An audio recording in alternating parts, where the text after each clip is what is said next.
ఏపీలో మరో ప్రక్రియను చూసినా అసెంబ్లీ ఎన్నికలకు సమయం సమీపిస్తుండటంతో కాంగ్రెస్ పార్టీ అభ్యర్థుల ఎంపికపై కసరత్తు వేగవంతం చేసింది. రాష్ట్రంలోని 19 నియోజకవర్గాల్లో పోటీ చేయడానికి ఆశావహుల నుంచి ఇప్పటికే దరఖాస్తులు స్వీకరించారు.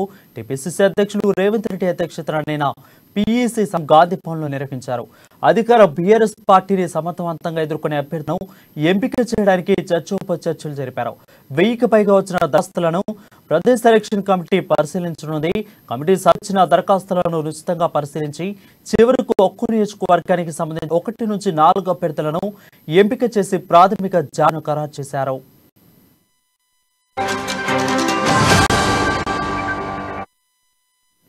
ఇక 119 నియోజకవర్గాలు 1006 మంది దరఖాస్తులు చేశారు. వీరి వ్యక్తిగత నేపథ్యం, కాంగ్రెస్ పార్టీకి చేసిన సేవలు, ఇతర అంశాలతో కూడిన వివరాలను ముందుగానే ఓ పుస్తకంలో పొందుపరిచారు. వీటిని నిన్న సమావేశ సభ్యులందరికీ అందించారు. ఇక ఆ వివరాలన్నీ చదివిన తర్వాత ఒక్కో నియోజకవర్గానికి అభ్యర్థులను ఎంపిక చేసుకుంటూ తెలుస్తుంది. కొన్నిటికి ఒకరి పేరే ఖరారు చేయగా కొన్ని చోట్ల అత్యధికంగా 4 పేర్లను ప్రకటించారు. సభ్యులందరికీ నుంచి వచ్చిన సిఫార్సుల మేరకు ప్రాథమిక జాబితాను ఖరారు చేసి సీల్డ్ కవర్లో పెట్టినట్లుస్తుంది. దీనిని ఎన్నికల స్క్రీనింగ్ కమిటీ పీఈసీకి అందించనున్నారని గవర్నర్ వర్గాలు తెలిపాయి. ఈ నేపథ్యంలోని కాంగ్రెస్ స్క్రీనింగ్ కమిటీ సమావేశాలు నేటి నుంచి 3 రోజుల పాటు జరగనున్నాయి. కమిటీకి మురళీధర్ చైర్మన్ గా ఉండగా రేవంత్ రెడ్డి, బట్టి మర్క, ఉత్తమ్ కుమార్ రెడ్డి, జిగ్నేష్ మేవాని సిద్దికి సభ్యులుగా ఉన్నారు. ఈ రోజు నుంచి గాంధీ భవన్లో ప్రాథమికంగా ఎంపిక చేసిన అభ్యర్థుల విషయంలో అభిప్రాయ సేకరణ చేపట్టను. నియోజకవర్గాల వారీగా అభ్యర్థులపై అభిప్రాయాలను సేకరించడం పాటు ఇంకా బలమైన అభ్యర్థులుగా ఎవరైనా ఉన్నారనే విషయంలో కూడా ఆశలను తీసుకుంటున్నారు. దీనిపై మరింత సమాచారం మా ప్రతినిధి హరీష్ చెప్పండి.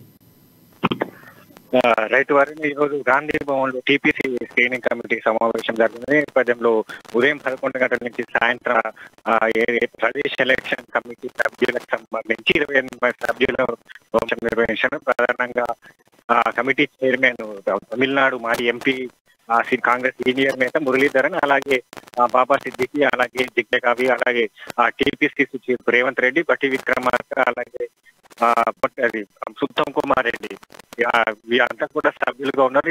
వీళ్ళందరూ కూర్చొని ఈ రోజు 28 సభ్యులతో ప్రదేశ్ ఎన్నికల కమిటీకి సంబంధించి 20 సభాముఖిగా సమావేశం జరపనున్న నేపథ్యంలో ఏదైతే నిన్న ఎంపిక సంబంధించి కూడా నిన్న స్క్రూటినీ చేయడం జరిగింది. ప్రధాన 119 నియోజకవర్గాలకు సంబంధించి కూడా 1006 దరఖాస్తులు వచ్చిన నేపథ్యంలో వీళ్ళందరినీ షార్ట్ లిస్ట్ గా చేయడం జరిగింది. ప్రధానంగా నిన్న జరిగిన అభ్యర్థులు కీలక పట్టణం అని చెప్పవచ్చు. ప్రధానంగా ఏదైతే 100 వర్గాలు పెద్ద ఎత్తున దరఖాస్తులు వచ్చిన నేపథ్యంలో కూడా వాళ్ళకి ఈ సభ్యులందరికీ కూడా వాళ్ళకి నివేదిక కూడా ఇవ్వడం జరిగింది. ప్రధానంగా 100 పేజీలతో ఒక బుక్లెట్ ఇవ్వడం జరిగింది. ప్రధానంగా అభ్యర్థికి సంబంధించిన బలాబలాలు అంటే అభ్యర్థికి సంబంధించి పూర్తి బయోడేటా, గతంలో అభ్యర్థికి సంబంధించిన అక్కడ రాజకీయ చరిత్ర కావచ్చు మిగతా అన్నిటినీ కలుపుకొని కూడా వాళ్ళకి ఇవ్వడం జరిగింది. అభ్యర్థికి సంబంధించి ఒక సామాజిక వర్గానికి సంబంధించి ఏ సామాజిక వర్గానికి చెందాడో, అలాగే ఇక్కడ క్షేత్రస్థాయిలో ప్రజలకు సంబంధించి ఏ విధంగా ప్రజలను బలోపేతం చేయాలి, ప్రజలను ముందుకెళ్ళాలి, గెలిచే అవకాశాలు ఎంతవరకు ఉన్నాయనే పైన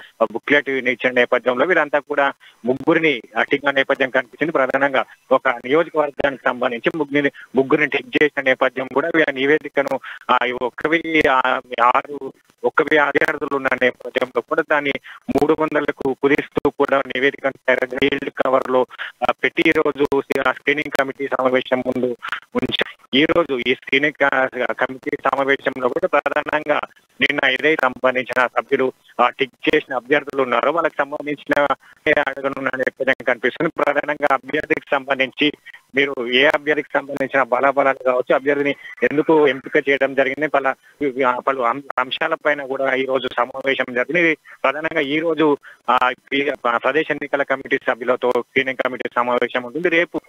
రేపు మాజీ ఎంపీలు, మాజీ మంత్రులు, అలాగే కాంగ్రెస్ సీనియర్ నేత వీళ్ళంతా రేపు స్క్రీనింగ్ కమిటీ సమావేశం ఉంటుంది. అలాగే నియోజకవర్గాలకు సంబంధించి ఆ నియోజకవర్గాల అభ్యర్థులు ఎవరైతే ఉన్నారో అభ్యర్థులకు సంబంధించిన పూర్తి బయోడేట్ మాజీ మంత్రులు, మాజీ ఎంపీలను అడిగి సమావేశం జరుగుతుంది. అంటే గతంలో అక్కడ ఉన్న అభ్యర్థులు రాజకీయ చరిత్ర కావచ్చు, అలాగే ఇప్పుడు అవకాశం కల్పిస్తే కాంగ్రెస్ పార్టీకి ఏ విధంగా మీరు గెలుపు తీరాలపై ఎంతవరకు తీసుకుపోతారనే దానిపైన ప్రధాన ఎజెండాగా రేపు ఈ రోజు నుండి స్క్రీనింగ్ కమిటీ ప్రత్యేక సమావేశం ఉంటుంది. సమావేశంలో ప్రధానంగా ఏదైతే ఇప్పుడే ఈ ప్రదేశ్ ఎన్నికల కమిటీ ఖరారు చేసి అభ్యర్థుల లిస్ట్ లో కూడా వాళ్ళు షార్ట్ లిస్ట్ గా చేసే నేపథ్యం కనిపిస్తుంది. ఎక్కువ నియోజకవర్గానికి సంబంధించి ఒక్కరుగా అభ్యర్థిని ఖరారు చేయడం, అలాగే పోటీ నియోజకవర్గాలు కావచ్చు, అలాగే విభేదాలతో కూడుకున్న నియోజకవర్గాలకు ఇద్దరేసి కేంద్ర ఎన్నికల కమిటీకి పంపించడం జరుగుతుంది. ప్రధానంగా ఎన్నికల సంబంధించి అభ్యర్థుల ఎంపిక ప్రక్రియకు సంబంధించి కూడా వేగవంతంగా చేసినట్టుగా తెలుస్తుంది.